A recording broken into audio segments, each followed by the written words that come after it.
bravery runs downhill. Because if the CEO is brave, everybody else in the company is brave. And for Oracle, that let the salespeople could strut into an account, knowing that their CEO was absolutely insane. What if being boldly different isn't a risk, but your biggest competitive advantage? In today's episode, I'm joined by Rick Bennett. Rick is a marketing legend whose guerrilla-style campaigns have not only broken the rules, they've broken the competition. From hijacking conferences with a $15,000 ad, to use humor and audacity to turn logos into leverage. You see, Rick has helped Silicon Valley giants like Oracle and Salesforce redefine and dominate markets. And here's the connection. The same mindset that builds those million-dollar brands is exactly what makes you an unforgettable podcast guest. If you've ever felt stuck, playing it safe, afraid to stand out, afraid to offend, well, listen to this episode. It's your permission slip to be brave. Rick and I dive deep into how to escape that sea of sameness, why being laughed at might be your best strategy, and how to deliver a message so clear and so unique that no one else in your market could say it. This isn't theory. It's a class in how to be heard in this noisy world, and it's being taught by the master. And it starts now.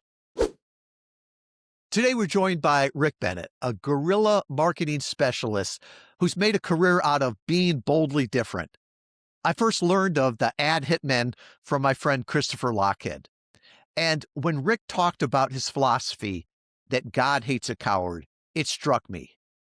It's how he's driven to help clients cut through the noise and achieve spectacular results. Rick's created some of the most audacious and effective marketing campaigns in Silicon Valley. So from crashing competitors' conferences to generating viral attention with minimal budget, Rick's approach to marketing mirrors exactly what podcast guests need to do. Be bold, be clear, be memorable, and escape that sea of sameness. Rick, welcome to the podcast. Well, thank you. Thank you. I just want to compliment you, your whole follow-up mechanism when I signed up to be your guest, the follow-up calls, and then very, very professional. I've never seen anything like that. Well, I have to apologize. I am an engineer, and my inner engineering comes through. The systems, the processes, we're not making it up as we go. But one of the things that you said when you were talking with Christopher that just really nailed me was this idea of God hates a coward, right? And I've heard you refer to as the ad hitman. Christopher called you the marketing assassin. Can you explain this whole process, this philosophy, and where you started with that? What really energized you not to play it safe, but to be bold and be clear? Well, actually, Larry Ellison was a good teacher for me, but I've been fairly bold my whole life. I was an engineer. I'm a mathematician by training. And I got into advertising when I figured out randomness was very key. If you could do something on a small scale or to a random audience and it works, then one phone call can turn the $10,000 campaign into a $10 million campaign. And so this is what got me going. I invented a voice stress analyzer back in 1976, and you could connect it to a telephone and tell if anybody's under stress. Um, Stress may indicate they're lying. And I made the headlines of the front page of every newspaper in the country, and I was on all the TV talk shows, and that got my advertising career going. But it was fairly bold. I started the company with $54 in the bank, and I had 6 prototype units, and so I'd loan them to members of the press. They'd use them and then write stories about them, and that's what got me on all the TV talk shows. Uh, eventually I decided I read the one thing you don't want to do is believe your own clippings. I ran for Congress in 1978. Luckily, Frank Herbert, the science fiction author who wrote Dune, taught me to running, and luckily I lost and needed work, and so Data General hired me to be their advertising uh, uh, and public relations head, and that got me into the advertising business. And pretty soon, I moved to Silicon Valley and opened my own agency. And one of my first clients was this crazy guy named Larry Ellison, and he didn't believe in advertising. And so I said, "Well, you're an idiot, and you don't say that to Larry." And he said, "Well, what do you mean by that?" Yeah, I could tell I was about to get thrown out of the office, and I said, "For $1,000, I could prove you wrong." He goes, "Well, I'll make that bet." And so we wrote an ad for MIS Week at that time. They've gone out of business since then, but they sold a front page box in the lower right-hand corner of their magazine, of the newspaper. And so I bought the box and I made the copy look like a media, regular media copy for the publication. I copied their font, headline, and since they were new to this, they didn't put the word advertising on it. And so people read it, and the headline was IBM SQL DS and DB2 now available on the PC. And there's an article, then call Oracle Corporation. And the phone rang off the hook, and Larry became an advertising junkie. But he had an immediate philosophy that you can't say anything that one of your competitors could say. And I call that Ellison's law. That's Christopher Lochhead's creating your own category. And uh, that got us going, and that, kept me a good client for, like 6 years. But that's in Silicon Valley, everybody else, jumped on the bandwagon, and so I had a lot of Silicon Valley clients. I to my I've been counting them up. I think my ads destroyed, like, 6 Fortune 500 companies, just going after them boldly. And, but Larry, he liked to play, and, the rest of the work that he did was very hard work, but he was probably smarter than most of the people in his company. He could do their job for them. But we just got together and played. So And go ahead. you mentioned play there. And so do you look at this as play and testing more than just marketing or ad copy? Yes, first is play. Secondly, it's be bold. For example, most people are afraid to do something because they fear the consequences. For example, one time I ran an ad for Oracle. We being a mathematician, I got into their lead system and discovered that all 10 of the top Fortune 10 companies were Oracle customers. So we ran an ad with their logos across the top of the ad. The top 10 Fortune companies use Oracle. Well, we heard from the legal department of the 4 oil companies and IBM, and said, "Who gave you permission to use our logos?" And we planned to have this was called yeah, a backup strategy for damage control. And he said, "Oh, well, that crazy ad guy of ours, we thought he got permission. We will cease and desist." Well, Atlantic Richfield out of Chicago called, and they said, "Who told you you could use our logo? And where in the hell is somebody using Oracle and Atlantic Richfield at Arco?" Gary Kennedy, who later became the president of Oracle, uh, said, "You've killed us with Atlantic Richfield. They're just irate." And all the executives are going, "Who's using Oracle?" Well, within 6 months, Gary landed a $2 million site license with Atlantic Richfield. That was damage control because all of the executives were saying, "We're not using Oracle. Why not?" And pretty soon, everybody's using Oracle and Atlantic Richfield. And so the idea is be brave and don't fear consequences. Damage control is really cool. Uh, because basically, if they have their law firms call you, what you do to the law firm is you say, "Could you explain to us why this is a violation?" And they have a lot of billable hours that they could put into explaining to you why it was a violation, and then they can go back to the client and say, "Well, we dealt with it. We slapped them like a fly, and they're going to cease and desist." And that was great.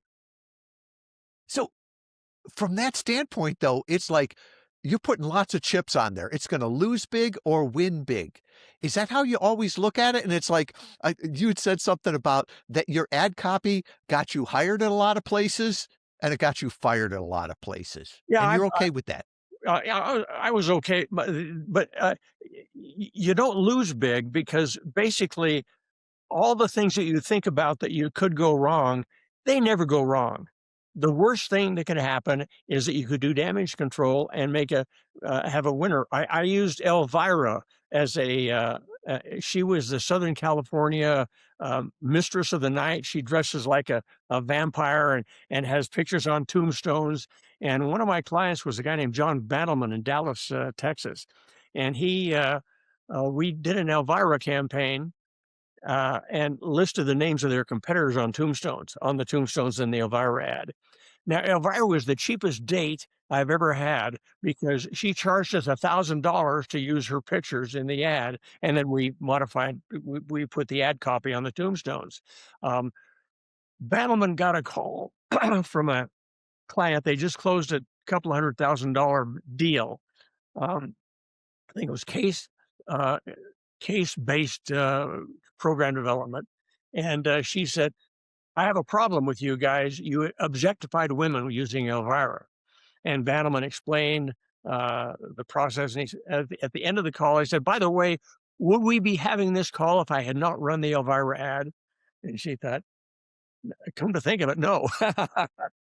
So the worst thing that happened never happens. And in fact, none of my clients have ever been sued. I've never been sued for one of my ads. Uh, uh, you can always mitigate control. People don't want to spend time in court. What they want to do is say, "Well, I won. I beat them like a bad dog." And you're not saying it viciously, not to be just offensive, but to be heard. And one of the things I've always said, you want people to turn you up or turn you off, not ignore you, right? And even I'm awful at quoting scripture, but when you said God hates cowards, all I could think of is there's the story of that, be hot water or be cold water, because Yeah, warm water just gets spit out. that's good. That's good. That's true.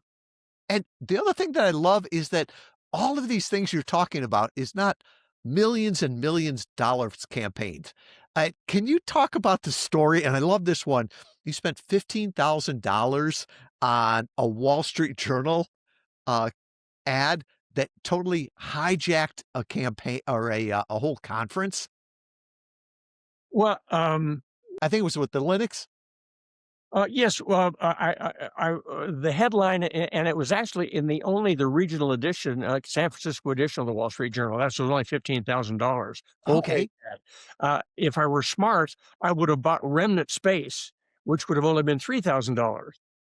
But I didn't. I hadn't figured that out, and I wanted the ad to run on a certain day. But I ran Linus Torvalds for president. And of course, he's not a U.S. citizen, so we couldn't run for president.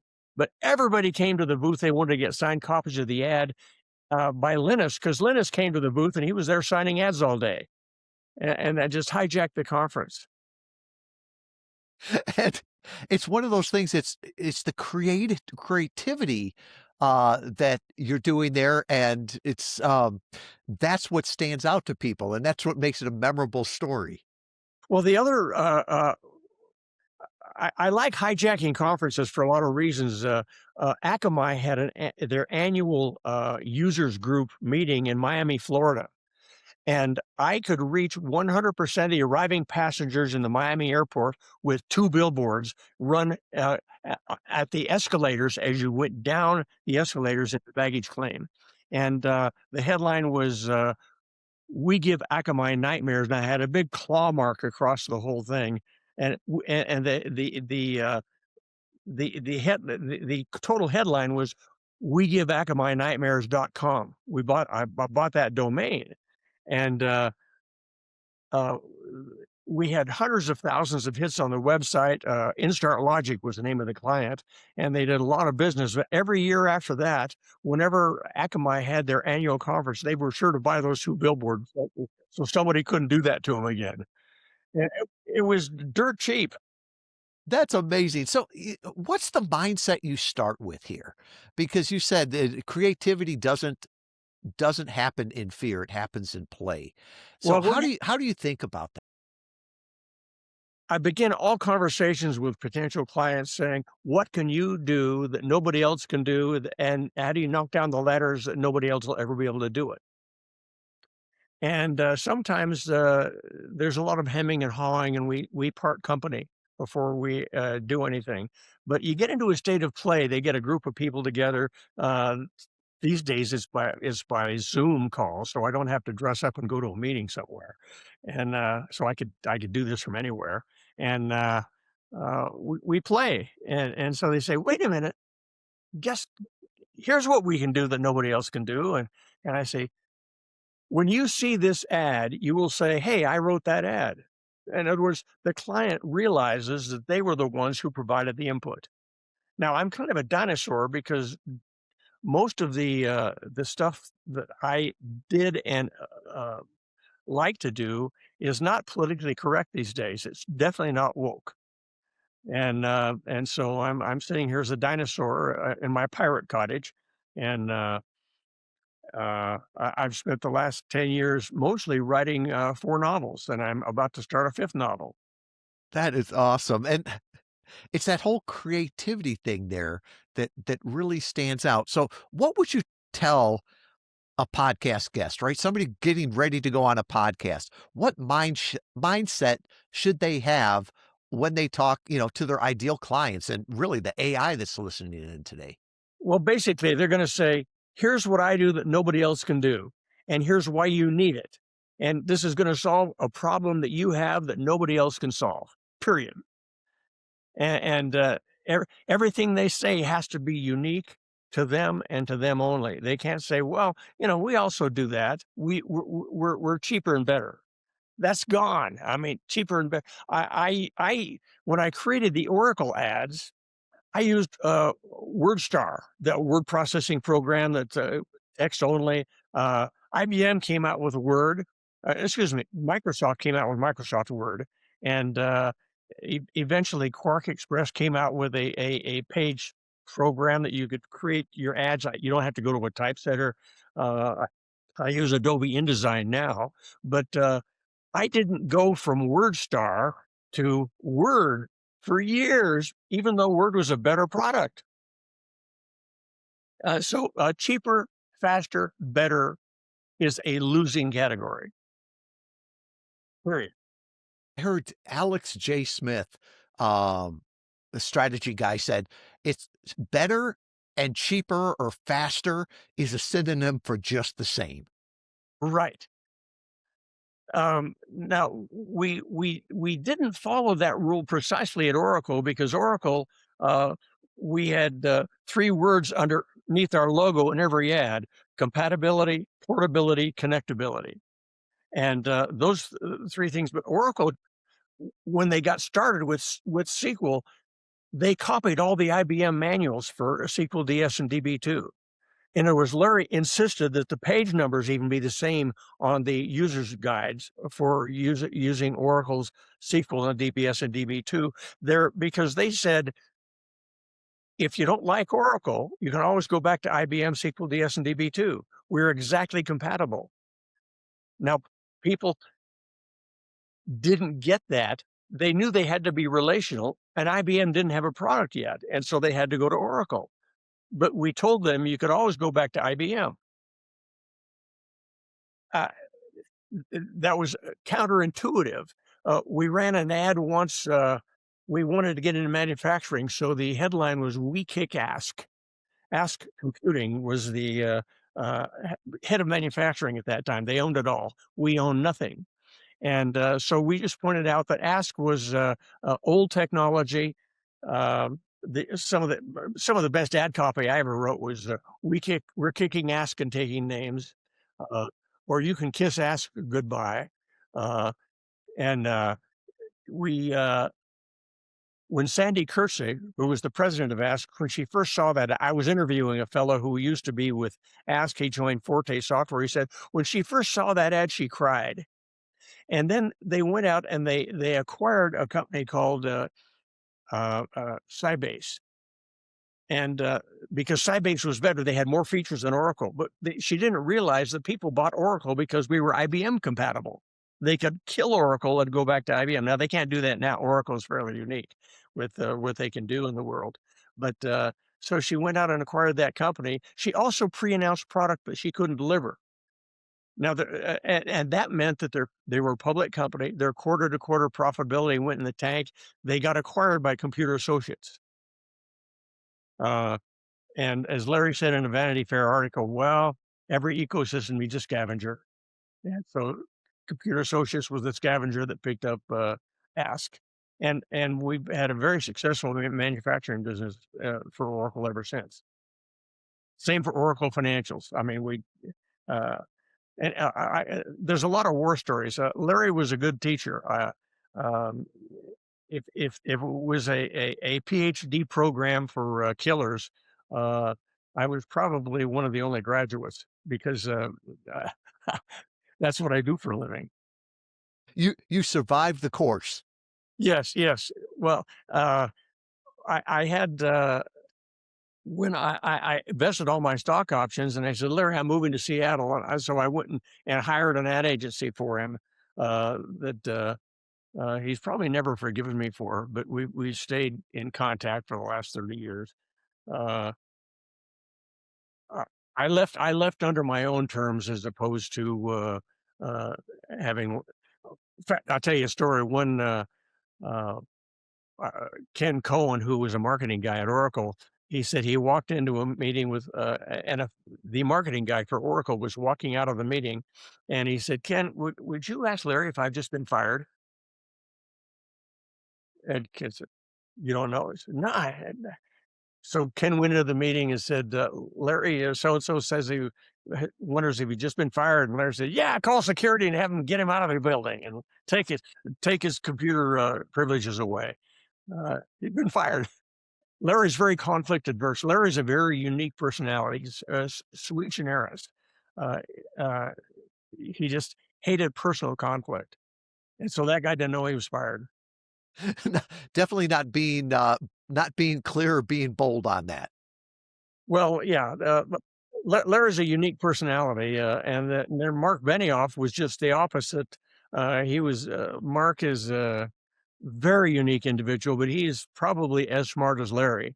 But he's kind of the Mother Teresa of the Larry. Larry would be the poster boy for Karl Marx if he was doing an ad for the evils of capitalism.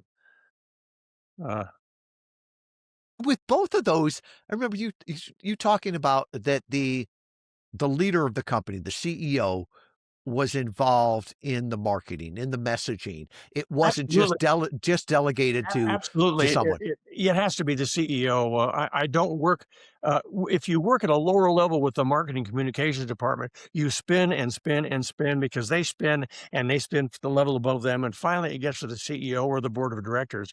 You cut through all that by dealing directly with the CEO. If the CEO isn't involved with the advertising, uh, that's doom uh, for your like me personally for my time. I just don't have the time to deal with all of the politics.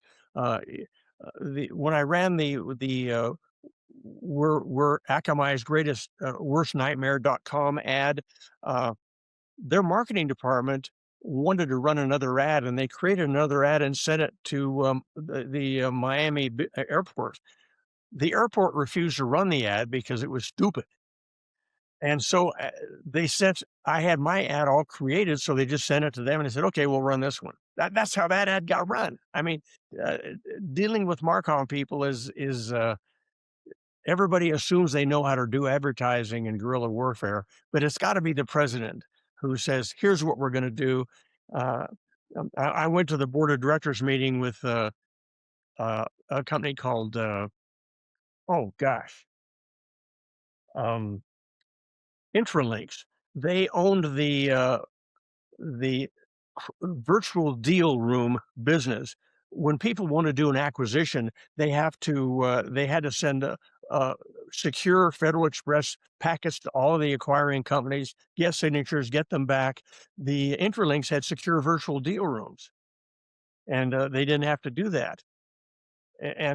So I presented a billboard to them, to their board of directors. I went to the board of directors, and they had some interesting people on the board. I said, "Here's what we're going to do," and they just sat back and they're going, "Uh, wow!" We ran a billboard right out in front of the Oracle office headquarters building in Silicon Valley, and it says. I wanted to say Kill Bill. I copied the Quentin Tarantino, movie poster with a yellow poster with a blood stretch, streaked on it, and I wanted to have Kill Bill, and along with Craig, Henning, and so forth, all the people you want to acquire, and, uh, and the billboard company said, "It looked like you're putting out a hit on Bill, Gates, and so you can't run that." So I changed it to Get Bill, from Kill Bill to Get Bill. And their website exploded. Um, Hundreds of thousands of people went to their website. They kind of owned that market, and they got acquired by a private equity company. So uh, normally, I'm in the cheapest game in town, by the way. Before the IPO, and I'm the most expensive game after a liquidity event because I don't charge very much for creativity, but I get stock options in my companies, in my client companies. And then when they hit it big, we all laugh our way to the bank. And so they were acquired, and my $7 stock, no, my 70 cents a share stock sold for $37 a share. And so that was a nice payday. That's a nice pirate's booty there. Yeah, hence the pirate cottage. Well, and as you were talking about that, there's like certain things that only the CEO can be that bold. And I say my title is Chief Evangelist Officer because I've got friends that are CEOs of publicly traded companies, right? I don't do the same job that they do. I don't have to deal with the SEC. And I'm supposed to evangelize my category, my company, my clients. But if a middle level person says something, it can get them hired, or it can get them fired more than it would get them promoted, right? And so Oh, what yeah, happens is they don't want to take risks, but bravery runs downhill. Because if the CEO is brave, everybody else in the company is brave. Like there's five audiences that an ad has. Your current employees, and for Oracle, that let the salespeople could strut into an account, knowing that their CEO was absolutely insane. Uh, then you have so your current employees are the benefit. The executives in your potential clients are good. Your existing clients, they don't get buyer's remorse when they realize that you're the king of the hill. And then you have the executives in the opposing armies. They make mistakes, like Sandy Kursig made a mistake at Ask Computing, and then you have the salespeople on uh, the the opposing on the competition because they walk into an account and the first thing they say is, "We're better than Oracle," or "We're better than Salesforce," or "We're better than Interlinks." And so what does the client do? They say, "I think I better check out Oracle." yeah, You know, that that's interesting. So when you're communicating, and I'm like through an ad, through a billboard, through a podcast interview, I always would say you're talking to your ideal clients and the AI that refers them. But you're so right. You're talking to your competitors. you're You're talking to talking to, five people, to, five to audiences, including potential customers. The potential customer is only one. Now, if you were to do a survey and ask uh, people who bought from a given company, why did you buy from that company? If they had a pie chart, maybe a sliver of it would say, "I saw an ad." The rest of it's word of mouth. And so you've got to get word of mouth going. And that's what Christopher Lochhead says. Word of mouth is the key to success. yeah, yeah, and it's that he calls it the WOM. the word of mouth, and you never know where that comes from. And another one of person that um, Christopher introduced me to, Bix Bixen, right? Bix is awesome. He talks about if you haven't changed your mind lately, how do you know you still have one? But I loved his definition of a viral podcast. He said, or I guess it'd be a viral anything, right? He said, it's when I hear you in the morning and I'm thinking about you all day long. And it comes up in lunch, and then it comes up in an afternoon meeting, right? And so this viral jumps from one medium to the other. It starts to infect people's ideas, their language, and that's how it explodes, right? The people um, that were talking about that Wall Street Journal ad, many of them may not have even seen the Wall Street Journal ad, but Exactly. someone else had talked about it. Exactly. Now, there's one thing that came to my mind. I don't think I've ever shared on a podcast or anything, and so um, this is a mantra that you can use when if you make people laugh. If something makes them laugh, they throw out all their analytical uh, mindset and they're entertained. And when they're entertained, their mind is set to be changed. And therefore, most of the stuff that I do makes people laugh. And if you can laugh at the competition, that's great. Now, I got that idea from the Ku Klux Klan was put out of business because somebody went inside them and they published all of uh, their their their argot, their language, and it was so funny. They're stupid, and people were laughing at them, and they got laughed out of existence. That's what killed the Ku Klux Klan. Interesting, because then it doesn't seem mean. It's Right? just, Yeah, you're being funny. yeah.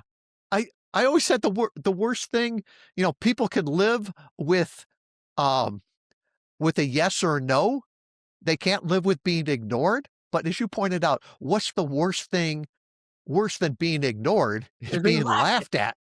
Well, in fact, I walked into Oracle one day, and Danny Toronto, who was the Eastern sales guy or the New York sales guy, was walking out of Larry's office, and he said, "Thanks for that. I just got a $2 million site license from Hughes Aircraft, and they did it because of a footnote you put in an ad. I ran an ad with the logos of the competition on an airplane, like an airplane ace, and they've been aced out." And then the footnote on the ad said, "Our use of Culinet and Information Builders trademarks is the least of their problems." And Hughes bought $2 million worth of Oracle based upon that footnote. They were laughing. And once again, it's memorable. Well, who reads footnotes? Somebody at Hughes, they read the ad and said, "This is holy shit! Look at this! Look at this footnote!" And that reached everybody. Um, Well, Rick, what's ordinary to you is amazing to others. I want to thank you for coming on. What final words of wisdom would you have to somebody that, is going on a podcast interview, wants to share their message with the world? I think the message is be totally unique, own your category, and you can't say anything that anybody else could say. That's the message, and it, if and make people laugh. If you entertain people, they'll forgive you for a whole bunch of stuff. Well, thank you, Rick. Thank for all you do, all you've shared, and all you are. Hey, thank you. And it's a pleasure to meet you. If you want to make a real impact as a podcast guest or in any kind of marketing, you've got to stop blending in and start standing out. Rick Bennett just gave us the playbook.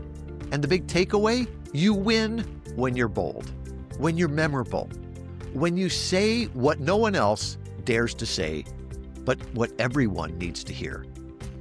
Whether it's a viral ad, a guerrilla marketing move, or a single podcast interview, principle's the same. Own your category, entertain your audience, and never say anything that your competition could copy. Now, here's your next step. Ask yourself, what can I say or do that no one else can? That's your message. That's your brand. And if you want help showing up boldly, strategically, and consistently without doing it all yourself, visit us over at interviewvalet.com. Because being the best kept secret, it's not a badge of honor. As Rick said, God hates a coward, and the market, well, they just ignore them.